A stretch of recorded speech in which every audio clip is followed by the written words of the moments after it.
What's going on, everybody? So it's been a minute since I've done anything. Took a little bit of time off of YouTube.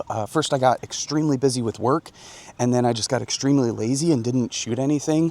But I regret to inform you that literally nothing has changed in that time. We're still at war with Iran. We still don't have any concessions from the Iranians. All of that has gotten pretty much worse. We still don't have the full Epstein files released. We still don't have any of the perpetrators mentioned in the Epstein files brought up on charges. The global economy is still in the toilet. The US economy is still in the toilet. And Donald Trump's health is still failing. In fact, it's gotten much, much worse, which is going to be the topic of conversation for today. And I figured it'd be a nice day for a little walk and talk. So I'm going to talk about this interview that he did with Kristen Welker of Meet the Press. And when I say that this is the worst, I'm saying like this is the worst crash out I think I've ever seen from Donald Trump. And that's quite a bar to clear, since Trump has had many, many, many crash outs as president. This is rough to watch. So I'm going to play the clip, or just one of the clips, and then I'll react. But here, check this out. People like stupid Biden, he's not smart enough to know what's going on, but people that surrounded him, surrounded his beautiful, resolute desk in the Oval Office, what they did to the lives of people, they destroyed people.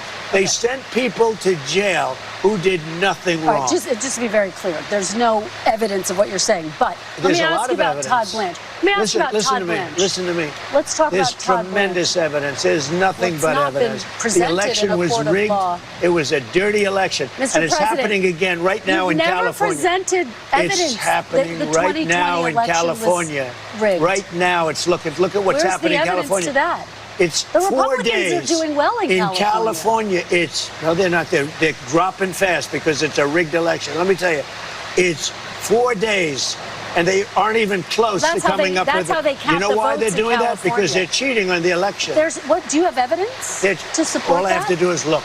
All I have to do is look. That's not evidence. And I listen to people, and let's see what happens. But, sir, that's not evidence. Do you think it's appropriate? That's how they count the votes in California. Do you think it's appropriate that they have an election, and 5 days later they're nowhere close to picking a winner? State and local officials acknowledge they are slow. They're urging. No, they're crooked. They're urging the votes to be counted quickly. That's how they vote in California. They're crooked, just like you're crooked. Your press is crooked, and Meet the Press is crooked. To be fair, I'm not crooked, but let's continue. You play right into their hands. Let's continue. You're either crooked or you're stupid. You play right into their hands with this rap. You know that these elections are rigged.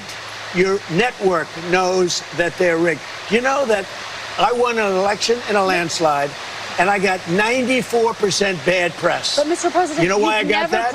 Because you have no credibility. But you've never presented evidence that it was rigged. Let's keep talking about. I want to talk about Todd Blanche. You have more evidence. There's more evidence than ever presented. Let's talk about your elections in this country. We're like a third world country. But, sir, your elections are crooked, and you're crooked, and Meet the Press is crooked, and so is ABC and CBS and CNN. But, Mr. President, you're one-sided crooked networks. All right, let's call it quits because I've had enough. Thank you, darling. Have a good time. Mr. President, I traveled all the way to Wisconsin. I've sat in the rain with you. I know. I've sat in the rain with you for an hour, on and off in the rain, and I've given you enough time. You ought to straighten out your press, because you know what? Mr. President, a country can never be great with a dishonest press. We traveled all the way to Wisconsin for this interview. Okay, first of all, is it me, or is he like way more orange than usual? Like, that tanner is caked on. He looks like a hot dog. He looks like a deep fried turkey. I mean, what is going on with that? So the build up to this point of like contention, where he ultimately just like storms off, is that Kristen Welker was asking Trump about this $1.776 billion slush fund that he wants for the January 6th rioters who attacked the Capitol and attacked police officers. And that led us to the whole like, well, they were treated so unfairly because the election was stolen. And he's still going on about this 6 years later. Now, first of all, Donald Trump knows that the election wasn't stolen. He knows. And the reason I know that he knows is because he brought over 60 court cases and he lost every single one, including with Trump-appointed judges. So he knows that it wasn't stolen because he's brought it to court already. And the real reason that he continues to hang on to this is, one, his fragile ego just cannot accept that he lost to Joe Biden. But the other thing is that, and the real point of all of this is that he has to undermine elections. He wants to undermine the integrity of elections, which is why he continues to do this. It's so that he can set the pretext for whenever, they're not doing that well in November, Trump can say, look, I've been telling you all along, the elections are rigged. The Democrats are trying to steal it. That's why he's doing this. That's ultimately why. And it's why every single Trump, judge appointment, they can't say that the 2020 election was not stolen because they want to get their job. It's why all of the elected Republicans tend to agree with him because they want to keep their job. I mean, if you disagree with Trump one iota, you are out. I mean, like Thomas Massie, for example, voted with Trump over 91% of the time. In the way that he broke with him was on two issues. It was, he wanted to release the Epstein files and he opposed the war in Iran. Thomas Massie was nobody's liberal. And we can go down the list. Marjorie Taylor Greene voted with him over 95% of the time. She had to quit the Republican Party over the Epstein files. Liz Cheney, same deal. She was voting with Trump over 93% of the time. She got voted out because of the fact that she refused to say that the January 6th insurrection was a peaceful protest and that Donald Trump was in fact responsible and the 2020 election was not stolen.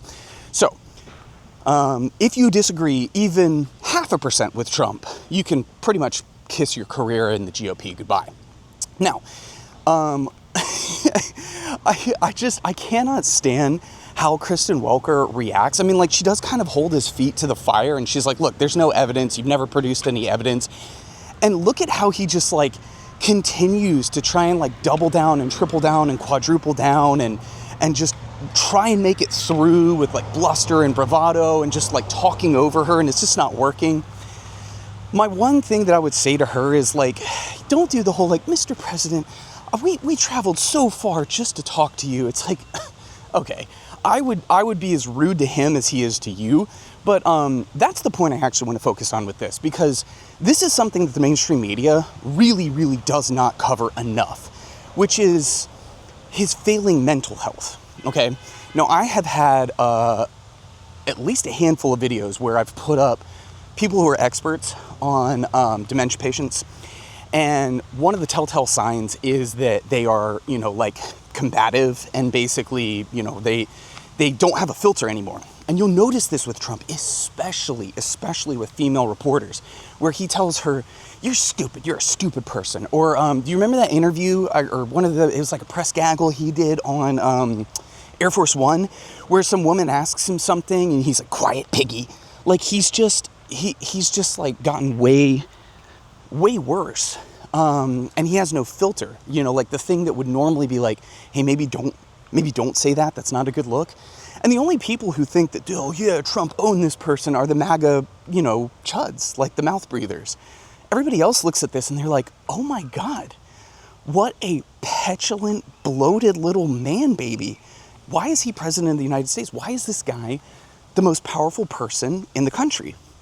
The other thing too that, just to go along with his failing health is the fact that he's up all hours of the night posting on social media, whereas he's falling asleep during his cabinet meetings during the day.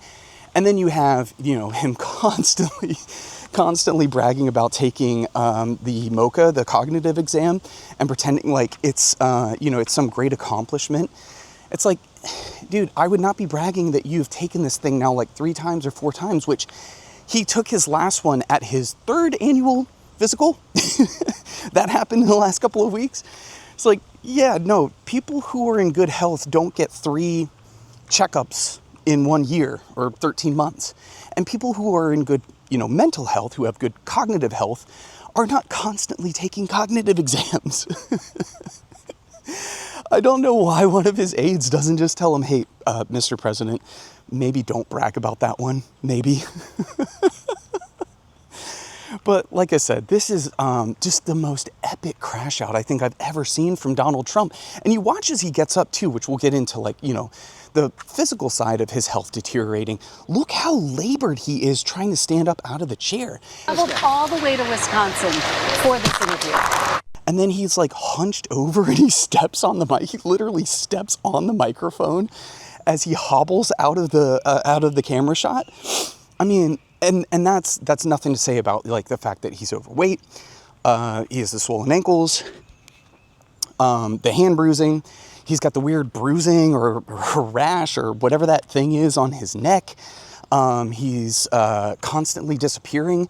And the other thing that just happened, he was talking about the ballroom and he's talking to the press. This is after a judge ruled that he has to stop all construction on it.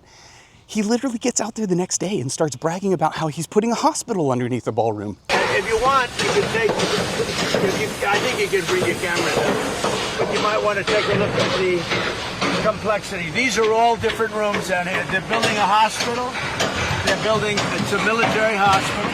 They're building all sorts of research facilities, also meeting rooms and rooms that go hand in hand for the military, using the ballroom. Weird, right? Why would you tell everybody that? Like, why do you need an on-site hospital at the White House? I mean, it's astounding that they have not impeached him or removed him with the 25th Amendment at this point. Because, like, he tells on himself constantly.